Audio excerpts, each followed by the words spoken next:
Hello everyone, আসসালামু আলাইকুম। আশা করি সকলে ভালো আছেন। এটা আমাদের গ্রামের মাঠ, যেটি যেটি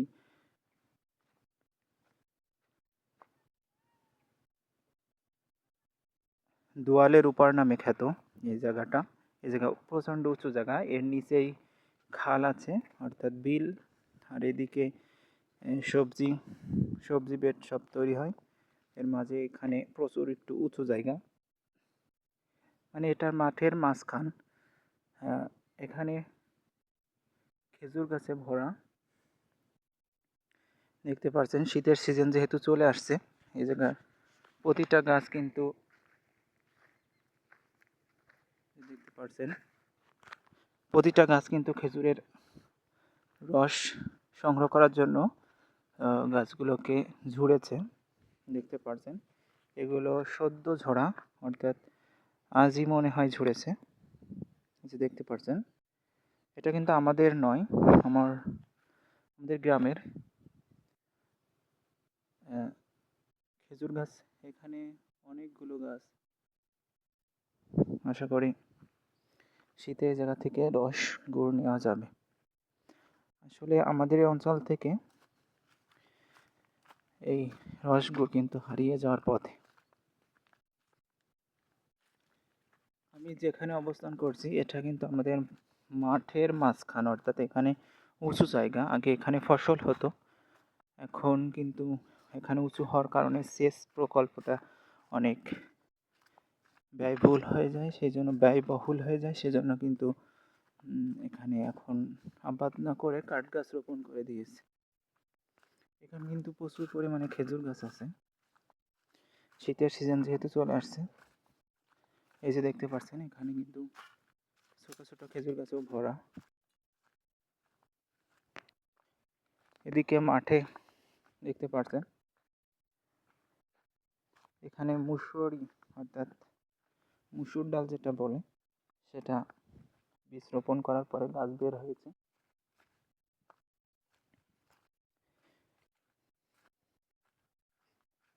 এদিকে কলা বাগান, এটা সর্পি কলা বলে, চাপা সর্পি। এখানে এক এক গাছে ঝাড় ঝাড় কলা গাছ। এটা কিন্তু কোনটা আমাদের না, এটা আমাদের মাঠের। এদিকে ভুট্টাও রোপণ করেছে।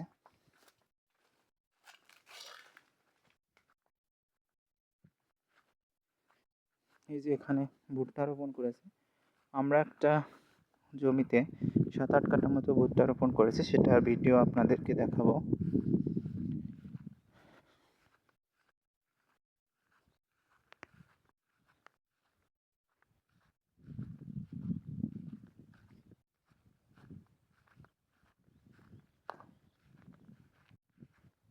আমি বিলে চলে যাচ্ছি। আমাদের বিলে ধান কেটেছিলাম, একটা ভিডিওতে দেখিয়েছিলাম। ধানগুলো মুঠো বাঁধতে হবে, তারপরে গাড়িতে করে নিয়ে আসতে হবে। এখনও কাটতে বাকি আছে, কারণ আমাদের ধানের বাড়ি একটু বেশি তুলনামূলক। গত বছর আমরা খাবারের জন্যই ধান রোপণ করে থাকি, সেটা তো সব ভিডিওতেই বলা।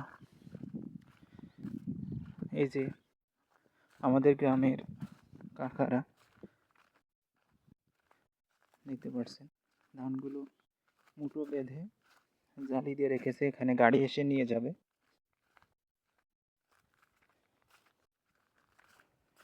ধান প্রায় কাটা শেষ আমাদের এই অঞ্চলে। অল্প কয়েকটা জমিতে আছে যেগুলো এখনো পাকেনি। এই যে দেখতে পাচ্ছেন এখানে ধানগুলোতে মুঠো বেঁধে সারি সারি আটকানো আছে। এই যে এইসব জমিতে কিন্তু ভুট্টা রোপণ করেছে, ভুট্টা কিন্তু বেরোতে শুরু করেছে। আমি যেটি বলছিলাম এখানে প্রচুর উঁচু জায়গা। যে এখানেও কিন্তু প্রচুর পরিমাণে খেজুর গাছ, এই খেজুর গাছ এখনো তোলেনি, অর্থাৎ গাছগুলো থেকে খেজুরের ডাল কিন্তু এখনো ছাড়ায়নি। এই গাছগুলো হয়তো তুলবে।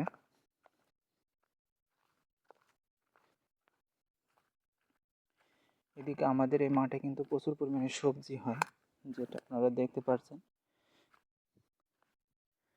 এখানে যে সিম, তারপরে সিমে যে ধরন চলে এসেছে, এছাড়া পটল আছে। আসলে এই পটলগুলো কিন্তু শীত সিজন যাওয়ার পরে, শীতে কিন্তু পটল হয় না, তবে এখন যে পরিমাণে শীত, হালকা শীত, এই শীতে কিন্তু পটল হয়। তবে এই গাছগুলো নতুন রোপণ করেছে, যে সিম গাছে ধরতে শুরু করছে। আর শীতের জন্য যেহেতু সিমে প্রচুর পরিমাণে সিম আছে।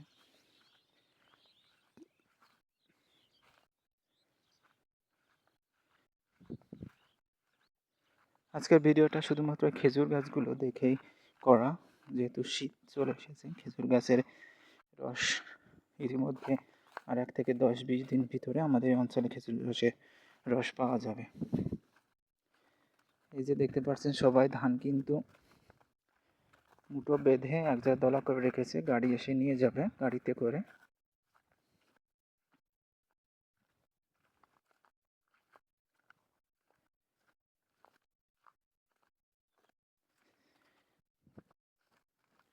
একটা বিষয়, আমাদের এই অঞ্চলে কিন্তু তুলো গাছ রোপণ করেছে অনেক।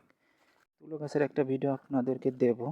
ওই সাইড দিয়ে কিন্তু এই যে বাগান বা উঁচু জায়গার ওপাশে কিন্তু প্রচুর পরিমাণে তুলো গাছ দেখতে পাচ্ছেন। তুলো কিন্তু ফুটতে শুরু করেছে, প্রচণ্ড গুটিয়েছে।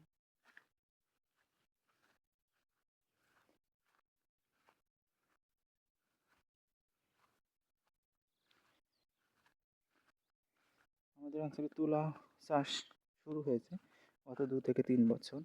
এর আগে কিন্তু খুবই কম, এখন প্রচুর মানুষ কিন্তু এই তুলা চাষ করছে। এই যে এখানে হাল দিয়ে রেখেছে, এই যে এখানে আবার সিম গাছ রোপণ করেছে কীটনাশক ব্যবহার করে।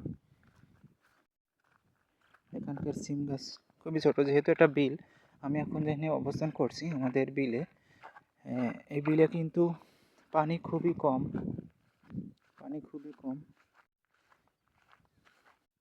আপনাদেরকে একটু পরে বিলের পানি দেখাবো। এখানে কিন্তু পানি আসে, তবে অতটা সময় ধরে থাকে না, যেহেতু আমাদের খাল দিয়ে আমাদের নদীর ভিডিও অনেক দেখেছেন, সেখানে কিন্তু চলে যায়। এই যে এই সাইড দিয়ে নদী। চলেন আমাদের বিলের পানি দেখায়।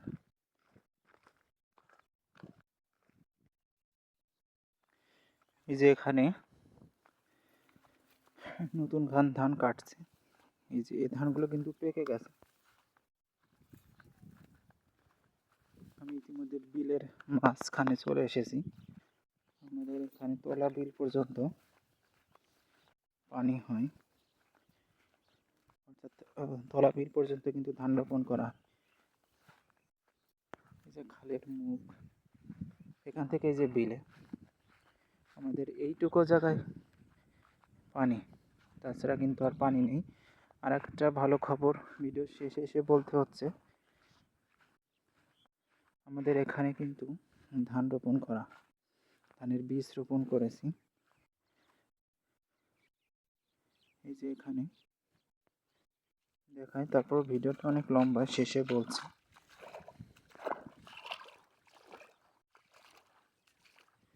এই যে বিলের পানি, এই যে এই বেডটিতে ধান আমরা রোপণ করেছি, যে এখানে এই যে এটা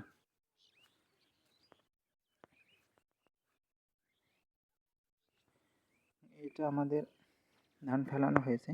গতবার আপনাদেরকে বলেছিলাম যে আমাদের নদীতে পানি দেওয়া পাতো ফেলার কারণে সেখানে বৃষ্টির কারণে তলিয়ে গিয়েছিল, মাছ পচে মরে রয়েছে। বিলের পানি কিন্তু এখনও অনেক আছে। গতবারও কিন্তু আমাদের বিলে পানি থাকে না এ সময়। আপনার গত ভিডিওতেও বলেছিলাম, আমাদের এক ভিডিওতে আছে, আমরা ধান নিয়ে যাওয়ার একটা ভিডিও আপনাদেরকে দেখেছিলাম। যদি কেউ না দেখেন, আমার এই চ্যানেল অথবা পেজে যে ভিডিওটি দেখতে পারেন। এই যে সবচেয়ে ডিপ গর্ত কিন্তু এই জায়গাটি, এখানে কিন্তু প্রচুর পানি। এই যে এই গর্তটিতে আমাদের অঞ্চলে আপা বলে, এই আপাটিতে কিন্তু প্রচুর পরিমাণে পানি, 2-3 জনের ঠেই নেই এত পানি।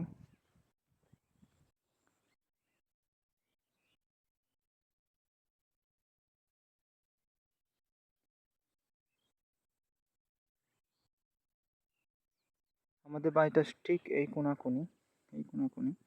আমি যে উঁচু জায়গার কথা বলছিলাম সেটি একদম ওই প্রান্তে।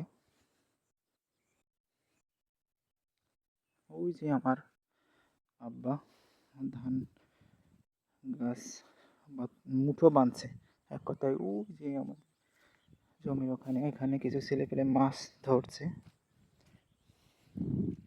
এই যে মূলত এটাই হলো বিলের অংশ আমাদের গ্রামের, আমাদের বিলের। এই যে এই সাইড দিয়ে খাল বয়ে চলে যেয়ে নদীতে পানি চলে গেছে। আমাদের বিলে পানি খুবই কম জায়গাতে।